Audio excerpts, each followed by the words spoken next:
ፍርሃት በውስጣችን ያለ ትንሽ ድምፅ ነው። አትሞክር ትወድቃለህ የሚል፣ አትናገር ይስቅብሃል የሚል፣ አትጀምር አይሳካልህም የሚል ድምፅ ነው።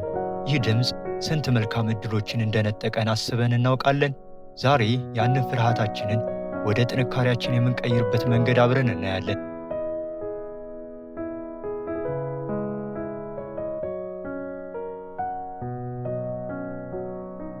አዲስ ነገር ልንጀምር ስንል ወይስ ከፍ ባለ ቦታ ላይ ስንቆም ልባችን በፍርሃት ተጨንቆ ያውቃል?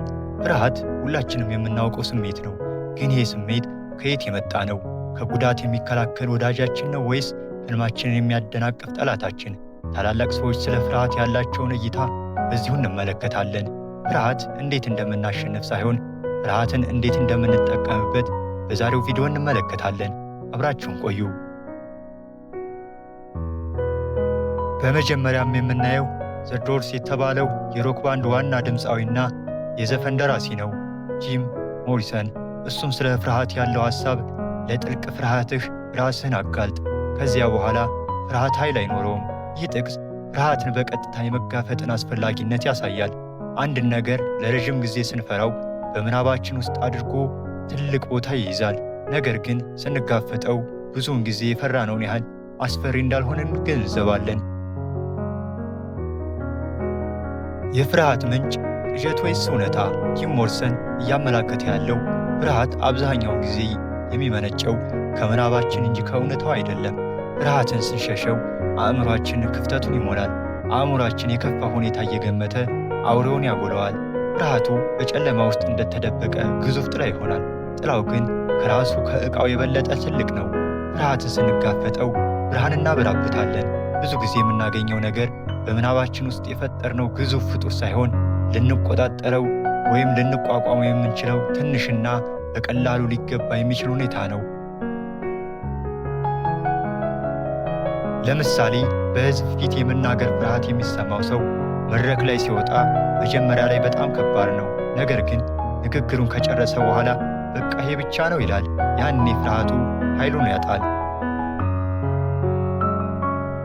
ፍርሃታችንን ከመጋፈጣችን በፊት ኃይላችን በፍርሃቱ እጅ ውስጥ ነው።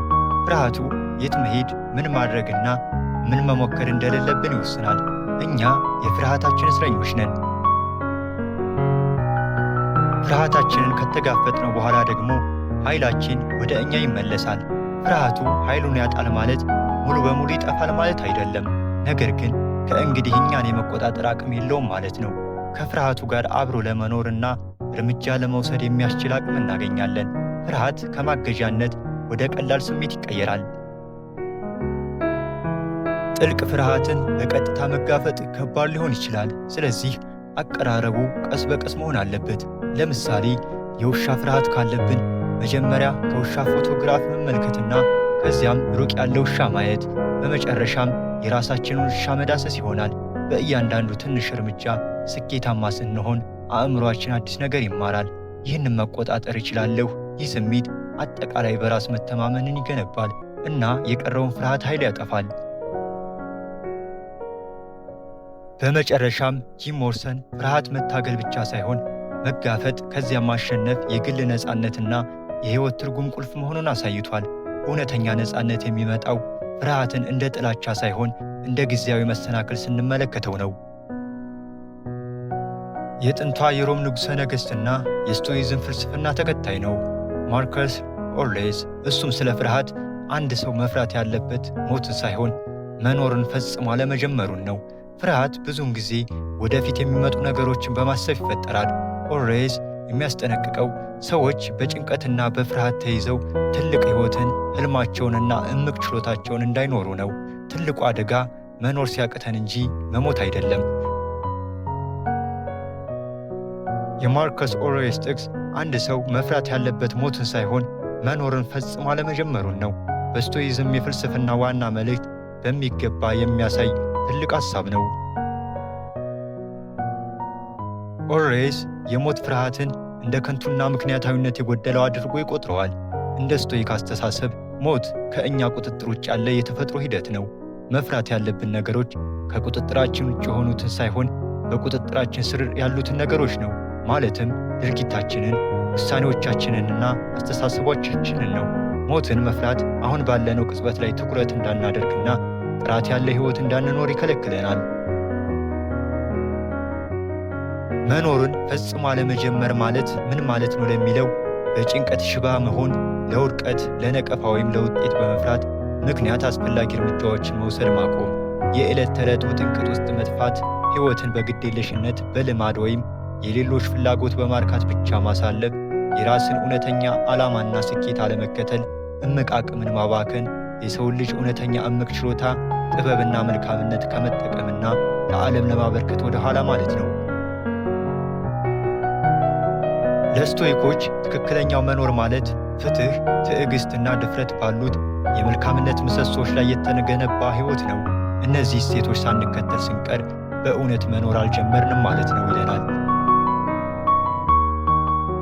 ለመኖር ድፍረት ያስፈልጋል።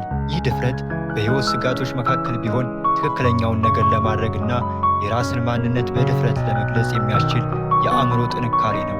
ለመሞት መጨነቅ ሳይሆን ባለመኖርህ ምክንያት ሊፈጠር የሚችለውን ጸጸት አስብ። አእምሯችን ከመጪው ሞት ወይም ከውድቀት ፍርሃት ነፃ አውጥተን ዛሬ ልንለውጠው የምንችለው ነገር ላይ አስተሳሰባችንና ድርጊታችን ላይ እንድናተኩር ይገፋፋናል። በአጠቃላይ የማርከስ ኦርሌስ ምክር የህልውና ጥሪ ነው። ሕይወትህን የሞት ጥላ እንዲያጠላበት ከመፍቀድ ይልቅ በየቀኑ ጠዋት አዲስ ነገር ጀምር። እንደ ስቶይክ ኑር እና በሙሉ አቅምህ ጥሩ ሰው ለመሆን ጥረት አድርግ። የአሜሪካ የሰብአዊ መብት ተሟጋች ናት። የቀድሞዋ ቀዳማዊ እመቤት ስትሆን ኤሌኖር ሩዝቬልት በየቀኑ የሚያስፈራህን አንድ ነገር አድርግ ትለናለች። ይህ አነጋገር የእርምጃን ኃይል ያጎላል። ፍርሃት በአእምሮ ውስጥ ያለ ምላሽ ነው። በየቀኑ ፍርሃትን የሚያስከትል ትንሽ እርምጃ መውሰድ ፍርሃት እንዳይቆጣጠረን ያደርጋል። ይህ ልማድ የፍርሃት አጥር ይሰብራል እና በራስ መተማመን ይገነባል። ይህ ንግግር ስለ ግላዊ እድገትና የመቋቋም አቅም ሪሳይለንስ የሚናገር ጥልቅ እምነት አለው። ብዙ ጊዜ ፍርሃት የሚሰማን ልንወስዳቸው በሚገቡን ወይም ጥልቅ ዋጋ በሚሰጡን ነገሮች ፊት ነው። ስለዚህ ፍርሃት የሚመራን ወደ እድገት ጉዞ ነው። የሚያስፈራራንን ነገር ስናደርግ የራሳችን ወሰን እየገፋን ነው ማለት ነው። የማይቆም ግስጋሴ ትልቅ ነገር እንዲደረግ አይጠይቅም። አንድ ነገር መደረጉን ያጎላል። ይህ ትንሽ እርምጃችንን የመውሰድ ልማድ ቢሆንም በጊዜ ሂደት ሲከማች ወደ ትልቅ ለውጥና የማይናወጥ በራስ መተማመን ይመራል። በየቀኑ ፍርሃት የሚያስከትልብን ነገር ማድረግ ስንለምድ አንጎላችን ፍርሃት የተለየ መንገድ መተርጎም ይጀምራል። ፍርሃት ከአደጋ ምልክት ይልቅ የዕድል ምልክት ይሆናል። ራስን ያለማቋረጥ መፈተን ትንሹ ነገር እንኳን ቢሆን ከመፍራት ይልቅ እርምጃ መውሰድ የዕድል ስሜት ይሰጠናል። ይህ ደግሞ በሕይወታችን ውስጥ ትላልቅ ነገሮች ሲያጋጥሙን በመንፈስ እንድንጠነክር ይረዳናል። በአጭሩ ፍርሃት እንዳለ ሆኖ መኖር ሳይሆን ፍርሃትን እንደ እርምጃ ማበረታቻ መጠቀም ነው ትለናለች ኤሌኖር ሩዝቬልት። በመጨረሻም ፍርሃት የሕይወታችን አንዱ አካል መሆኑን አይተናል። ዋናው ነገር መፍራት ሳይሆን በፍርሃት ምክንያት መቆም የለብንም የሚለው ነው። መልካም ጊዜ።